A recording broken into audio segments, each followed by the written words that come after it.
Okay, so long time no see. I clearly suck at a weekly or even fortnightly schedule, but to be fair, I've been busy.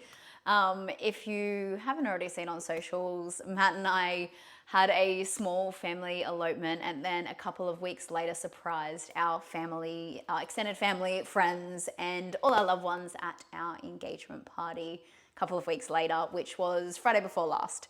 So it's been a big couple of weeks/months organizing that behind the scenes without anyone really knowing about it.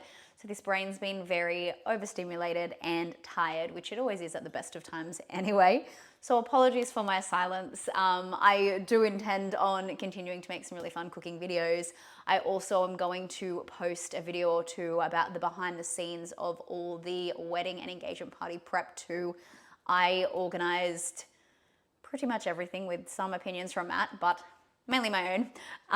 And that included all of our like styling, decorating, the menu for our private chef. So I can go through all of that in a video for anyone who might be interested in that or might have a wedding coming up that they want to do a bit of DIY stuff themselves on.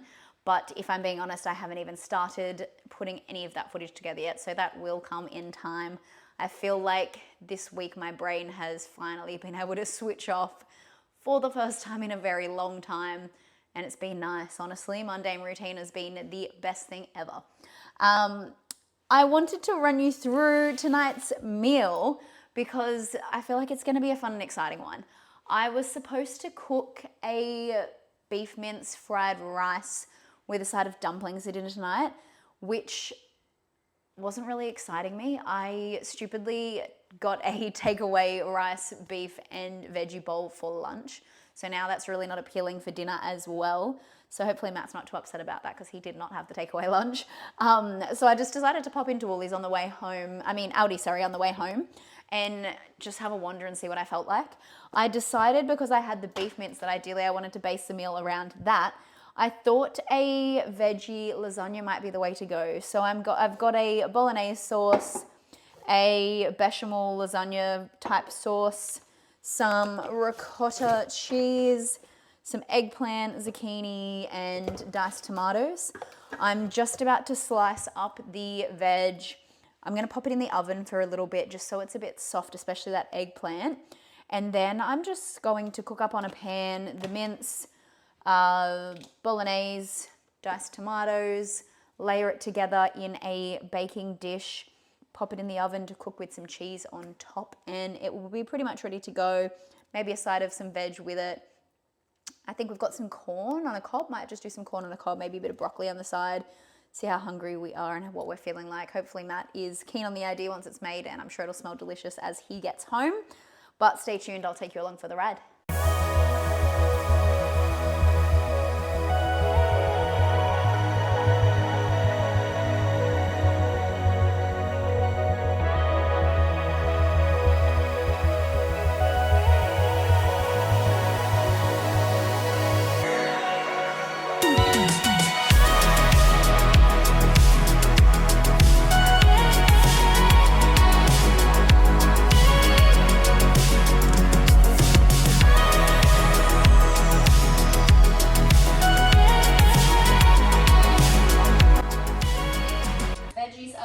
So it's time to layer our lasagna.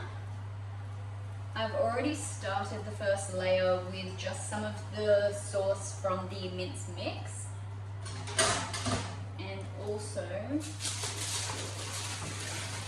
oh, that was in the sink, that was done.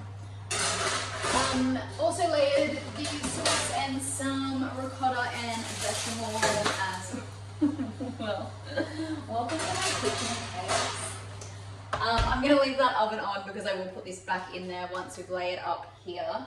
I just don't really have a whole lot of bench space to work with right now, but I could have done that a little bit smoother. I added in the zucchini for the last maybe like 10 minutes of that just to get it a little bit soft, but it's mainly the eggplant that needs the cooking. I'm just going to grab some tongs. I'm going to do an eggplant layer first at the bottom here. There's probably only enough veg for probably like 2 layers of each anyway. But I'll do an eggplant layer down here. So So the eggplant definitely isn't cooked through, but it's like soft enough that now when it goes in the oven, it will cook through enough. And then we're gonna fill the gaps with our zucchini, just like so. And same thing goes here. Zucchini is a little bit soft now, but it's definitely not completely cooked. And then once that's somewhat covered, we keep layering. So we're gonna add a tomato layer on top of that. Just spreading out the mince mix. Oh, that smells so nice and rich. I literally just put in the diced tomatoes and the, whatever the Aldi Bolognese sauce was from a jar. And then I put in probably like a tablespoon or two of brown sugar. It just takes away the acidity of the tomatoes and just sweetens it up a touch. My nonni used to do that with her Bolognese sauce. And who am I to judge an Italian style spaghetti Bolognese sauce? So I've always done that since, and Mum did it too, and I definitely think it makes a huge difference. Second, oh no, I meant to put the ricotta on here first. I'm getting ahead of myself. All right, you could layer, oh no. All right, second layer of ricotta and bechamel. About 3 tablespoons of the ricotta. I'm using about 1/4 to 1/3 of the bechamel per layer. You want a little bit more of the bechamel for the top as well, because I will put some mozzarella cheese with the top layer as well to crisp up just a touch. Oh, this smells so yum. The worst part now is that I have to wait for this to cook and I'm so hungry. All right. Looks good enough for now. Alright, now we can put that eggplant back on. Same thing as before.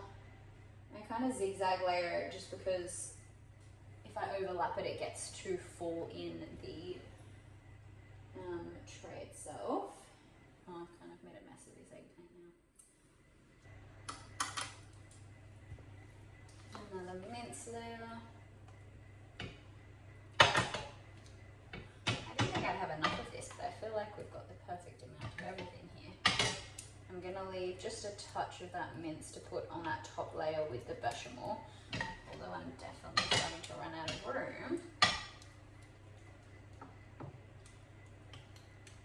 I might not be able to put another layer of the veggies in. I have to leave it there. Alright.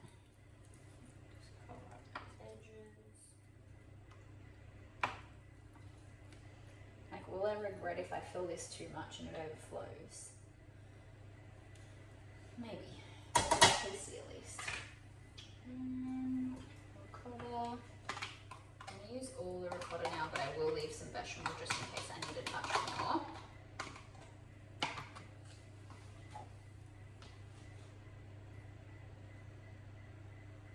Yeah, just a touch on the bottom there.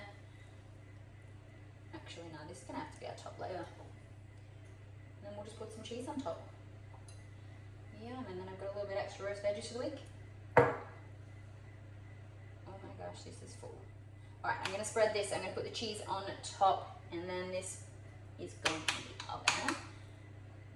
I can't remember how long I normally put it in for, so I'll probably look up on one of my recipes that I've previously made how long it'll go in for, but I dare say I'll want it in for a good like 30 minutes or so.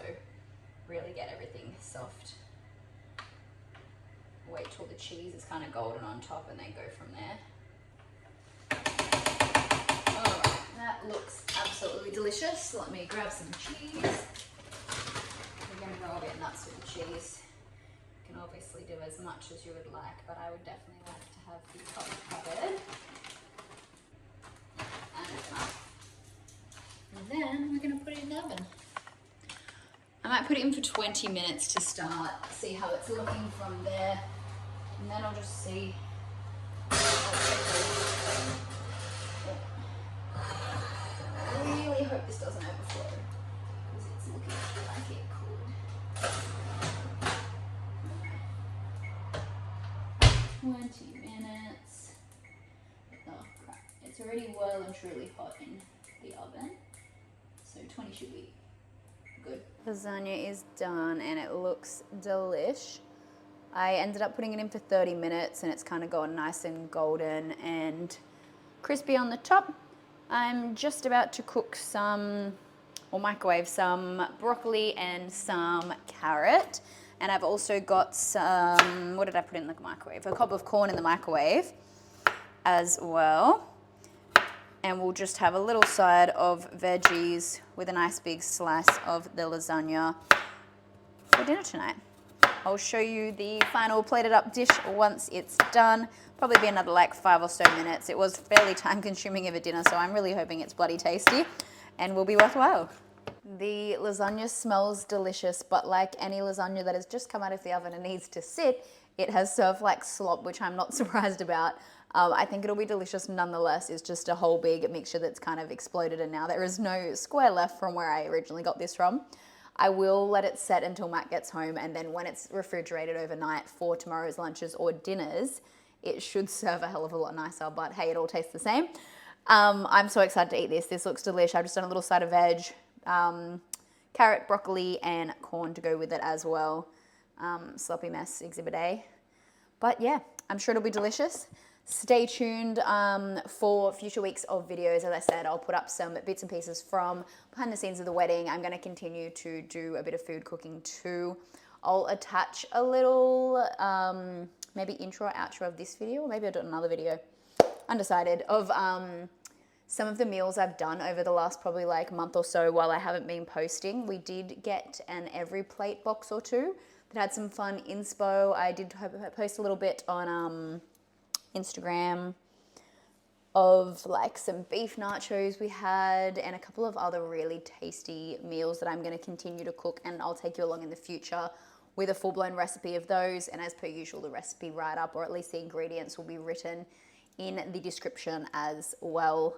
I'm very tired, so I'm going to shut up and love and leave you, but I will see you all next time. Matt's looks a lot more put together than mine does. It's kind of a little bit more stacked together, unlike this sloppy mess. But that is the final product of dinner.